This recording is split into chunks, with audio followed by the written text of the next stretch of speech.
Nous fêtons un anniversaire, nous fêtons les 50 ans de la création des centres culturels de rencontre et de l'association des centres culturels de rencontre. Donc les CCR, ce sont des lieux qui se sont développés sur des territoires ruraux en recherchant à élargir un peu le cercle des initiés, en faisant participer le plus possible les populations locales. C'est vrai que tout le travail des équipes des CCR, ça a été de réconcilier ces monuments avec leur territoire. C'était idéal de se réunir à Arc-et-Senans pour pouvoir se projeter vers l'avenir et puis se poser des questions de fond. Son nom, à l'époque, c'était le Centre international de réflexion sur le futur, qui est à l'écart des villes, propice à la réflexion, au travail multicompétences. C'est des endroits où les gens viennent, s'inspirent, prennent aussi, je dirais, possession d'un lieu qui lui-même a une forte identité, une forte dose de contenu historique et en même temps aussi de disponibilité. Et donc ces centres sont des lieux qui maillent en quelque sorte le territoire français et animent ces territoires. Ils permettent justement ce rapport immédiat, ce rapport sensible, ce rapport direct de la population dans toute sa diversité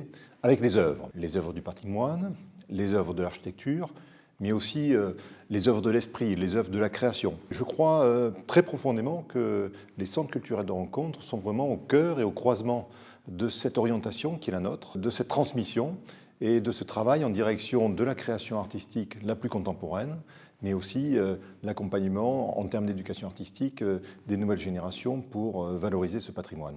Je me suis rendu compte qu'il y avait vraiment une vraie communauté de travail, une vraie communauté de pratique, une vraie communauté de destin, notamment dans leur attachement et leur lien au territoire. Il y a 50 ans, il y a eu donc une déclaration, la déclaration d'Arc-et-Senans, une exhortation à prévenir ce qui allait arriver, c'est-à-dire le réchauffement climatique, les effets du réchauffement climatique, l'importance de la culture et aussi le développement de la culture comme un axe de création d'un esprit culturel européen. On a conçu ces rencontres en 3 moments, en 3 jours, avec des tables rondes. On a essayé de mixer des autorités, je dirais, institutionnelles et puis des gens de terrain. Le futur a déjà commencé, et bien le futur, nous y sommes. Les centres culturels de rencontre sont confrontés à des défis nombreux. En premier lieu, le défi de réussir la transition écologique.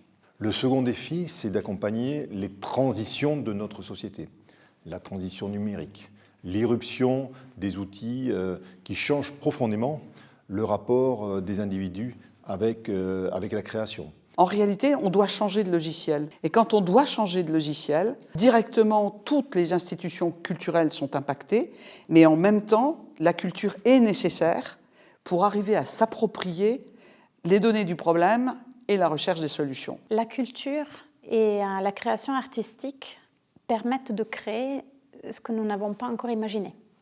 Et aujourd'hui, en fait, nous avons besoin d'imaginer une utopie réaliste, quelque chose en fait qui nous provoque un tel désir qu'on mettra tout en œuvre pour y aller. Refaire passer dans les consciences la question vitale de l'évolution et comment on fait pour changer de mode de vie. Et c'était très bien qu'il y ait des responsables d'autres CCR, d'Europe. L'intérêt européen, c'est d'avoir donné un cadre, d'avoir posé des priorités après la conférence de Paris et ses conclusions, et de permettre aussi d'avoir, comme on dit en Europe, un agenda, c'est-à-dire une manière d'avancer vers le zéro carbone en 2050. 50 années se sont écoulées depuis la création des centres culturels de rencontre.